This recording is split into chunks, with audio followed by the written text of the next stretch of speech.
In this video, we're going to do a few more examples of adding and subtracting rational expressions, and then a couple of complex fractions as well. So in this example, we're asked to add these two first terms and then subtract 2. So we're going to first find the LCD. And to do that, we're going to write all the factors. So this is a sum of cubes, so w plus 1, w squared plus or minus w plus 1. W plus 1 is simply w plus 1. And 2, well, that has a denominator of 1, so we don't have to include that because we can do whatever we want to it without worrying about it because it's the number 1. So this is w plus 1 times w squared minus w plus 1, which means our LCD is actually w cubed plus 1, because you'll notice that this is the same as our w cubed plus 1 factors. So that's the LCD. So to put it all over the LCD then, our denominator is going to be w cubed plus 1. 1 we leave because it's already over w cubed plus 1. Plus, we need to multiply 1 times the part that's missing here, so that's this. So that's w squared minus w plus 1. Minus 2 times, well, it's a 1 here, so we need to multiply by w cubed plus 1 over w cubed plus 1. So w cubed plus 1 here. And now we can move ahead. We get 1 plus w squared minus w plus 1 minus 2w cubed minus 2. When we bring in the minus 2 here, that's all over w cubed plus 1. And now we can simplify. So negative 2w cubed plus w squared minus w.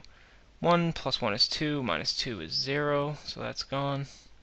And that is our final answer.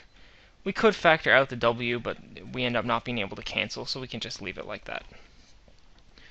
We're going to do two more, and these are both complex fractions, and there's two ways to do these. We can take the numerator and work out what it is. Take the denominator, work out what it is. Then put them together using the division in the middle. But that takes a little bit of time. It's doable, but we're going to do it a different way. We're going to find the LCD for the entire complex fraction, or all the pieces there. So the LCD, we have a y, an x, and a 1. So the LCD is just x times y. And because this is a fraction, we can multiply the top of the fraction by x plus y as long as we multiply the bottom of the fraction by x plus y. And if we do that, x plus y times this piece, well, the y's cancel and leaves x squared, minus x times y multiplied by the second piece, or the second term on top. The x's cancel and we get y squared. And the denominator, 1 times xy is simply xy, plus xy times y over x. The x's cancel and we're left with y squared. Now we don't have a complex fraction anymore because the fractions in the numerator and denominator are gone. So we just factor x minus y, x plus y, over y outside of x plus y. Those terms cancel, or those factors cancel, sorry, and we get x minus y over y. So the reason this works is because really, remember, xy over xy is simply equal to 1. And because this is a fraction, we can multiply the top and bottom of a fraction by the same thing, provided one of those things is not 0. So really, this is only true if y and x are not equal to 0, or y or x are not equal to 0. Which we know would be the case here because y and x are each in denominators. So they wouldn't equal 0 anyway. Our last example then, because we have a complex fraction, fractions inside fractions, we're going to say the LCD here is going to be r plus s times r minus s. We're going to multiply the top by r minus s times r plus s, and the bottom by r minus s times r plus s. And let's see what happens. R minus s cancels, and we're left with r plus s all squared minus r minus s all squared, all over r minus s times r plus s minus r minus s all squared. And now we just have some expansion to do. So the first term becomes r squared plus 2rs plus s squared minus r squared minus 2rs plus s squared over r squared minus s squared minus r squared minus 2rs plus s squared. Maybe I went a little fast there. We found the LCD. We're going to multiply top and bottom by the same. Multiply the top here by this term. The r minus s cancel.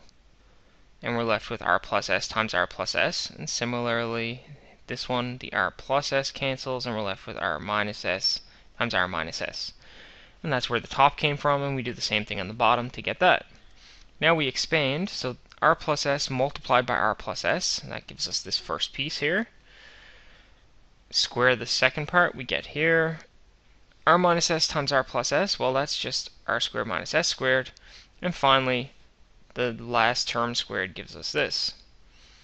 If we simplify now, we need to remove all the brackets. So let's do that first. So minus r squared plus 2rs minus s squared, because we had a negative.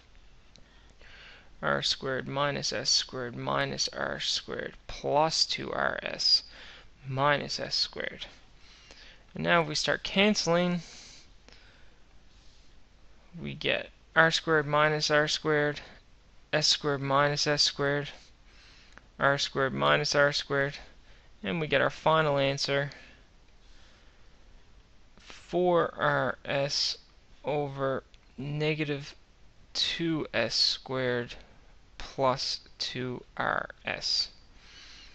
And I said final answer, but we can actually factor this, which is 4rs over, let's say, negative 2 outside, negative 2s outside of s minus r.